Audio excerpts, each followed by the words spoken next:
Okay, let's dive into this. College admissions. Yep. It's something that, for a lot of you listening, or maybe people it's probably on your mind. Oh, absolutely. It's this huge kind of high stakes process already. Right, already complex. And now we've got this rapid tech change hitting it. Specifically AI, artificial intelligence. Yeah. And the big question everyone's asking is, what happens when AI gets into that mix? Does it just completely change everything? And this is where the material we looked at gets really interesting, maybe even a bit surprising. How so? Because that question about AI entering college admissions, the main takeaway isn't about what might happen. Okay. It's that AI isn't coming.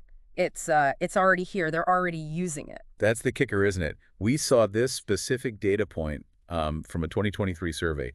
It mentioned 50%, half of the admissions people responding were already using AI back then. 50% in 2023. And just think about how much AI has exploded since then. Exactly. Seems pretty safe to assume its use is way more common now. So, okay, AI is here. It's a factor.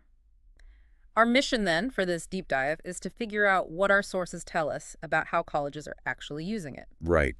And crucially, what does this mean for you, the applicant? How should you approach things now? And maybe what other changes might be coming down the pipeline because of all this. Okay, so let's start with the how. How are colleges using AI? Based on what we could find, one thing's clear. Most universities are pretty quiet about the specifics. Yeah, they're not exactly advertising their methods, are they? Not really. Yeah. But we do know some things. It looks like AI is being used to scan applications, mostly for, the data points. Like grades, test scores, if they're submitted, that kind of thing. That kind of thing, yeah. And also looking for signs of student engagement, activity patterns, things like that. And there's that one specific example, wasn't there? UNC Chapel Hill. Yes, that was fascinating. They've actually been open about using AI tools to help score essay writing. Score the writing itself. Huh. How? Well, they look at pretty detailed stuff. Things like quality of word choice, sentence structure, how varied the sentences are, vocabulary, grammar, punctuation, even length. So it's not just a simple keyword scan. It's like a machine-level analysis of the writing style. It seems like it. A technical analysis that supplements the human reader. Okay, that definitely leads to the next big question then. If colleges are using AI to read... Should you, the applicant, use AI to write? Or brainstorm? Exactly. Should you use those tools for your essays? And here, the sources we looked at offer a pretty strong warning. A warning against using AI. Yeah, they really caution against thinking AI can just write your essay for you. It's framed as not a great strategy. And the logic behind that, I guess it connects back to what you just said, right? Precisely. If the colleges themselves are using AI tools in the review, It probably makes it easier for them to spot writing that sounds, well, AI-generated. uh, Or heavily AI-influenced. that's the thinking. Like the algorithms might recognize each other, in a way. Huh. Never thought of it like that. So the upshot, the really critical point highlighted, is that putting in the time to craft writing that truly shows your own unique perspective, your voice, your experiences, Yeah. that's probably more important now than ever. So the quality, and especially the originality of your writing, becomes a key differentiator. It really seems that way. In a world where AI could make some writing sound similar, that authentic individual voice stands out. That makes a lot of sense.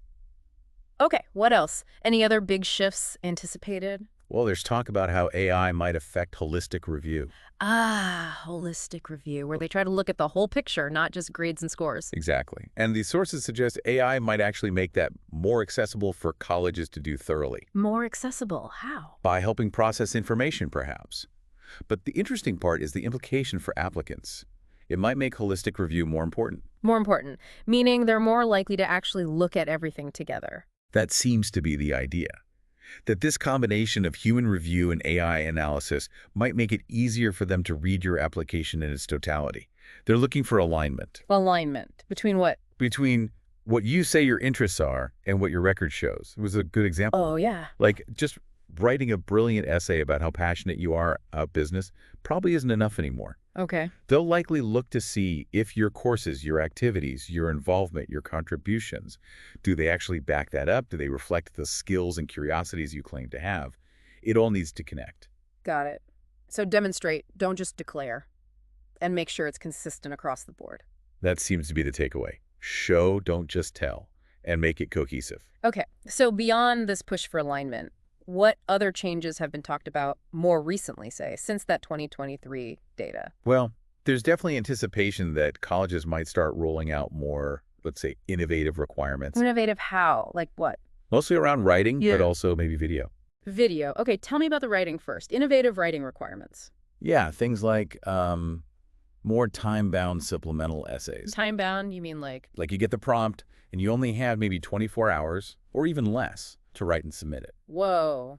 Okay, that changes things. Definitely. Or another idea is colleges varying their supplemental prompts much more drastically year over year. Ah.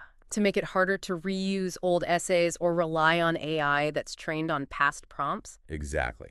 It pushes for fresh, authentic responses each cycle. Makes sense. Now, tell me about the video aspect you mentioned. Right, video. The sources note that a growing number of colleges are either offering or sometimes even requiring video responses. As part of the application. Yes. And there's variety here too. Some might give you plenty of time to record, edit, polish a video. Okay, like a little produced piece. Sort of.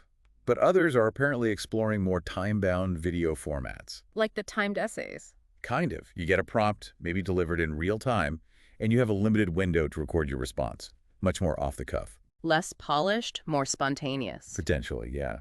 And the feeling is this trend towards video, in whatever form, might continue to grow. So, wow. We've got AI already in the mix, scanning applications, analyzing essays. It's pushing applicants towards being more original, more consistent. Right. And potentially leading to new formats like timed essays and video responses. It really does paint a picture of a landscape that's, well, actively changing. It certainly does. But, as the sources reflect on all this tech and how it's shaking up admissions, they also circle back to something important. Which is... They emphasize what doesn't change, despite all the shifts. the fundamentals, the things that stay true no matter what. Exactly that. The core message seems to be that some basic truths hold steady, regardless of the technology or the specific process. Okay, I'm listening. What are these constants? Well, things like thoughtfully pursuing your real interest during high school. Finding ways to go deeper, explore things you're curious about, connect meaningfully with others in your community. That stuff is still valuable. Incredibly valuable, yes. Not just because it might look good on an application, but maybe more importantly, for your own growth, Yeah. your own learning. Okay, that makes sense. What else? And the actual process of writing the college essay, when you approach it authentically, that itself is still seen as a really valuable experience. So it's not just about the essay as a final product to be judged. The value is in the doing of it. That's a big part of the message, yes. Yes. While, sure, expressing yourself authentically still matters in the review, Right. there's this added insight that the ESSO process itself, at its best, is this powerful moment. It happens during a big life transition. Yeah, moving from high school onwards. And it invites you, maybe even forces you a little, to stop and think, who am I? What experiences have really shaped me? What do I care about? What kind of contribution do I want to make? So it reframes the essay. It's not just this hurdle you have to get over for college. Exactly. It's an opportunity for some genuine self-discovery. That's a much more positive way to look at it. It is. And that leads right into the final thought we wanted to leave you with, something pulled straight from the sources. Okay, what is it? Just consider this. Maybe that authentic self-exploration, the essay process asks of you. Maybe that's the most valuable thing you get out of it all. More valuable even than the admission decision itself. Perhaps, in the long run, understanding yourself a bit better. That might be the real prize. Yeah. Something to think about.